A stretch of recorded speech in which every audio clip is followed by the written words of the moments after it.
Hello friends, आप सभी का मेरे चैनल पर स्वागत है। तो आज हम लोग हिंदी पेडागोजी के चैप्टर 1 को डिस्कस करेंगे, जो स्पेशली फॉर आपके सीटेट एग्ज़ाम के लिए काफ़ी इम्पॉर्टेंट है, क्योंकि एग्ज़ाम में अक्सर इनसे क्वेश्चन आते ही आते हैं। तो आइए अब हम क्लास को स्टार्ट करते हैं। अधिगम और अर्जन। अधिगम क्या होता है और अर्जन क्या होता है, इसके बारे में हम जानेंगे। जिसके द्वारा हम ज्ञान अर्जित करते हैं उसको अधिगम कहा जाता है, यानी कि इसको हम अर्जित करते हैं, सीखते हैं, ये अधिगम है। और भाषा अर्जन वो है जो आसपास के परिवेश में दूसरों का अनुकरण करके भाषा को सीखा जाता है, यानी कि इसमें परिवेश के माध्यम से बालक भाषा को सीखते हैं। वे परिवेश में जैसी भाषा को बोलते हुए सुनते हैं या लिखते हुए देखते हैं, उसी के अनुसार वो सीखते हैं। अब आइए इन्हें हम आगे देखते हैं। आगे है भाषा अधिगम, यानी कि जिसके द्वारा हम ज्ञान को अर्जित करते हैं, यानी कि हम कुछ सीखते हैं। सीखना हम उस अनुभव को कहते हैं जिसके द्वारा हमारे व्यवहार में कुछ परिवर्तन होता है और जिससे कि हमें एक नई दिशा मिलती है। और ये जीवन प्रयत्न चलने वाली प्रक्रिया होती है, यानी कि जीवन प्रयत्न हम कुछ ना कुछ सीखते ही रहते हैं और इसमें सर्वांगीण विकास होता है। सर्वांगीण मतलब हर क्षेत्र में विकास होता है। अब आइए हम आगे देखते हैं। आगे है जीवन के लक्ष्यों को प्राप्त करने में ये काफ़ी सहायक होती है, यानी कि हमारा जो लक्ष्य है उसको हम इसके माध्यम से प्राप्त कर सकते हैं। और रट कर विषय वस्तु को याद करना ये अधिगम नहीं होगा। अधिगम बल्कि वो होगा जिसके आधार पर हम कुछ परिवर्तन करने या उत्पादन करने या ज्ञान का व्यवहारिक प्रयोग करने में सक्षम हो, तो उसको ही हम लोग अधिगम कहेंगे। अब आइए हम आगे देखते हैं। आगे है कि ये चेतन प्रक्रिया से जुड़ा हुआ है। अधिगम जो रहता है वो हमारे चेतन प्रक्रिया से जुड़ी हुई होती है। ये स्कूल के अंदर और बाहर दोनों जगह पर सीखने की प्रक्रिया हमारी जो होती है वो चलती रहती है। अब है भाषा अर्जन। भाषा अर्जन क्या होता है? भाषा सीखने की सहज प्रक्रिया, यानी कि ये भाषा सीखने की एक सहज प्रक्रिया होती है जिसे हम वातावरण से के माध्यम से सीखते हैं और ये हमारी अचेतन प्रक्रिया से जुड़ी हुई होती है। परिवेश में दूसरों का अनुकरण करके जो हम सीखते हैं उसे ही भाषा अर्जन कहा जाता है। इसे हम एक्वायर करते हैं। इसका मतलब ये है कि बच्चों को जैसा वातावरण मिलता है उसी के प्रकार वो सीखते हैं। बच्चे जैसे लोगों को बोलते हुए सुनते हैं उसी के अनुसार वो सीखते हैं। तो इसलिए ये जो होता है हमारे परिवेश से, यानी कि वातावरण से जुड़ा हुआ है। अगर बच्चों को अच्छा वातावरण मिलता है तो बच्चे अच्छी भाषा को सीखते हैं, लेकिन अगर बच्चों को अच्छा परिवेश ना मिल पाए तो इससे उनके वो उचित भाषा नहीं सीख पाते हैं। अब है अधिगम के प्रकार, यानी कि अधिगम कितने प्रकार के होते हैं। तो अधिगम के 3 प्रकार हैं। क्रियात्मक अधिगम, शाब्दिक या इसे वाचिक अधिगम भी कहा जाता है, और है विचारात्मक अधिगम। क्रियात्मक अधिगम हम उस अधिगम को कहते हैं जिसमें कि क्रियाओं का स्वरूप और क्रियाओं की गति पर ध्यान दिया जाता है। जैसे कि किसी सहारे से खड़ा होना बालक का या चलने का जो प्रयास होता है वो क्रियात्मक अधिगम के अंतर्गत आता है। अब है शाब्दिक अधिगम। शाब्दिक अधिगम में जब हम संकेत के या चित्र के या शब्द के माध्यम से कुछ सीखते हैं तो इसे हम शाब्दिक अधिगम कहते हैं। और विचारात्मक अधिगम ऐसे अधिगम को कहा जाता है जिसमें कि अधिगम में व्यक्ति समाज में दैनिक जीवन का को, यानी कि देख कर सुन कर उस पर विचार करके कुछ जब सीखता है तो वो विचारात्मक अधिगम के अंतर्गत आता है। अब आइए हम आगे देखते हैं। अब आगे है भाषा के प्रकार, यानी कि भाषा कितने प्रकार के होते हैं। तो मौखिक भाषा, लिखित भाषा और सांकेतिक भाषा।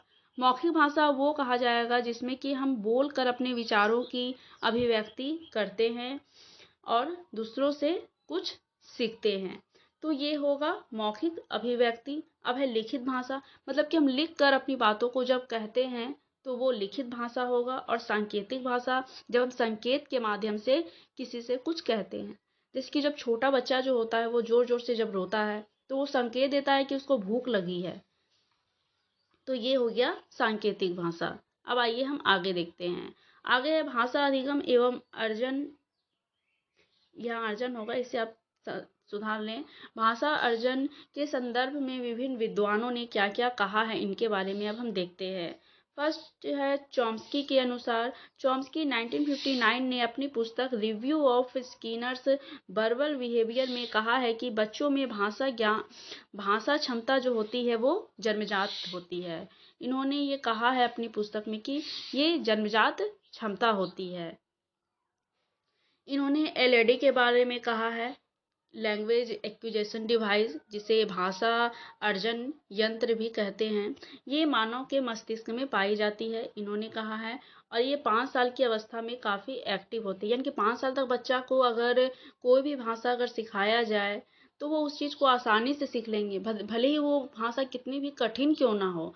लेकिन इन्होंने ये कहा है कि इसमें 5 साल के बाद जो ये एलईडी होता है वो धीरे धीरे कम स्लो होने लगता है। अगर 5 साल के बच्चा को कोई भाषा सिखाया जाए तो वो उस चीज़ को तुरंत सीख जाएंगे, लेकिन अगर अधिक उम्र के अनुसार को वाले व्यक्ति को नई भाषा सीखने के लिए कहा जाए तो उसे सीखने में कठिनाई होगी। जैसे कि मान लीजिए अगर कोई पेरेंट्स हैं और उनका ट्रांसफ़र किसी दूसरी जगह पर हो गया है जहाँ पर सिर्फ इंग्लिश बोली जाती है, और माता पिता जो हैं वो हिंदी भाषी हैं, तो क्या होगा कि छोटा बच्चा जो है वो 5 साल का, वो उस भाषा को, इंग्लिश भाषा को तुरंत सीख जाएगा, उसे सीखने में कोई भी परेशानी नहीं होगी। लेकिन जो उनके पेरेंट्स जो होंगे उनको ये भाषा सीखने में अधिक कठिनाई होगी, और ये समय के साथ साथ ये धीमी हो जाती है। अब आइए हम आगे देखते हैं। आगे है कि प्याजे ने क्या कहा है। तो प्याजे के अनुसार इनका मानना था कि बालक संज्ञानात्मक विकास की 4 अवस्थाओं से गुजरता है: संवेदी गामक अवस्था, पूर्व संक्रियात्मक अवस्था, मूर्त संक्रियात्मक अवस्था और औपचारिक संक्रियात्मक अवस्था। कि किस तरीके से बालक इनसे होकर गुजरता है, और इनसे बालक का हर स्टेज, इन्होंने स्टेज की बात की है कि किन अवस्थाओं में किस तरीके से बालक का विकास होता है। और इन्होंने इसे अहम केंद्रित वाक कहा है कि बालक किस तरीके से अपने कार्य को दिशा देने के लिए खुद बड़बड़ाता है कि नहीं ये चीज़ वहाँ होना चाहिए, नहीं ये वहाँ होना चाहिए। तो इस तरीके से वो अपने कार्य को दिशा देने के लिए वो बोलता है, जिसे अहम केंद्रित वाक्य कहा जाता है। और ये 2 से 6 साल की अवस्था तक होती है। इसका टाइम पीरियड जो है वो 2 से 6 साल की अवस्था तक होती है। अब वाइगोत्स्की ने क्या कहा है। बच्चे समाज के साथ अंतःक्रिया के माध्यम से सीखते हैं, यानी कि इन्होंने समाज को काफ़ी इम्पोर्टेंस दिया है। अगर बच्चे को किसी कमरे में बंद कर दिया जाए, वो वहाँ उसे को किसी के साथ अंतःक्रिया का मौका ही ना दिया जाए, तो वो कोई भी भाषा को नहीं सीख पाएगा। भाषा को सीखने के लिए समाज की आवश्यकता होती है कि किस तरीके से समाज के साथ वह अंतःक्रिया करके भाषा को सीखता है। और इन्होंने निज वाक्य के बारे में कहा है कि बालक किस तरीके से अपनी व्यक्तिगत वार्ता के माध्यम से अपने कार्य को दिशा देते हैं कि और ये भी 2 से 6 साल की अवस्था तक ही होती है। और इसमें बालक जो होता है वो अपने कार्य को दिशा देने के लिए बड़बड़ाता है कि ये चीज़ यहाँ होना चाहिए, वो चीज़ वहाँ होना चाहिए, नहीं ये मैंने वहाँ रख दिया था, वो इस तरीके से बड़बड़ाता है। तो ये अपने वो कार्य को दिशा देने के लिए ऐसा करता है। अब है भाषा अधिगम और अर्जन को प्रभावित करने वाले कारक। कौन कौन से कारक हैं जो भाषा अधिगम और अर्जन को प्रभावित करते हैं। तो फर्स्ट है सामाजिक परिवेश। सामाजिक परिवेश का काफ़ी इम्पोर्टेंट प्रभाव होता है भाषा सीखने में। अब है समाज में जैसी भाषा का प्रयोग किया जाता है बच्चे वैसे ही भाषा को सीख लेते हैं। अगर बच्चों के सामने अच्छी भाषा का प्रयोग किया जाता है तो उन पर अच्छा प्रभाव पड़ता है, वो अच्छी बातों को सीखते हैं। लेकिन वैसे अगर बच्चे का घर का वातावरण अच्छा नहीं है, घर में आए दिन लड़ाई झगड़े होते हैं या गाली गलौज होते हैं, तो बच्चे भी उसी भाषा को सीख लेते हैं। इसलिए बच्चों में समाज का या परिवेश का काफ़ी इम्पोर्टेंस होता है कि बच्चों को कैसा परिवेश मिल रहा है और उसी के अनुसार वो भाषा को सीखते हैं। अगर अच्छा परिवेश मिलेगा, अच्छा सामाजिक परिवेश उनको मिलेगा तो वो अच्छे भाषा को सीखेंगे। अगर अच्छा सामाजिक परिवेश उन्हें नहीं मिल पाया है तो वो अच्छी भाषा को नहीं सीख पाएंगे। अब आइए हम आगे देखते हैं। आगे है भाषा अर्जन की इच्छा, यानी कि बालक अपनी दूसरी भाषा का अधिगम एवं, यहाँ अर्जन होगा, आप इसे सुधार लें, यहाँ पर होगा अर्जन। बालक अपनी दूसरी भाषा का अधिगम एवं अर्जन उसकी भाषा सीखने की प्रति इच्छा शक्ति पर निर्भर करती है। यानी कि बालक का इच्छा होना काफ़ी इम्पोर्टेंट है। अगर बालक का भाषा सीखने में इंटरेस्ट ही नहीं है तो उस चीज़ को वो नहीं सीख पाएंगे। इसके बाद है दैनिक जीवन के अनुभव, यानी कि बालक उन विषय वस्तु को जल्दी सीख लेता है या समझ लेता है जो उनके दैनिक जीवन से संबंधित होता है। और एनसीएफ में भी यह बात की गई है कि किस तरीके से बच्चों को दैनिक जीवन से जोड़ते हुए सिखाना चाहिए, क्योंकि इनसे अगर बच्चों को सिखाया जाता है तो बच्चे इसे शीघ्रता से सीख लेते हैं और समझ लेते हैं। तो इसलिए दैनिक जीवन से जोड़कर बच्चों को सिखाना काफ़ी अच्छा माना जाता है। तो फ्रेंड्स, आज हम लोग भाषा अधिगम और अर्जन के बारे में जाना, क्योंकि ये आपके एग्ज़ाम के लिए काफ़ी इम्पॉर्टेंट हैं। इससे एग्ज़ाम में अक्सर आपको क्वेश्चन देखने को मिलेंगे।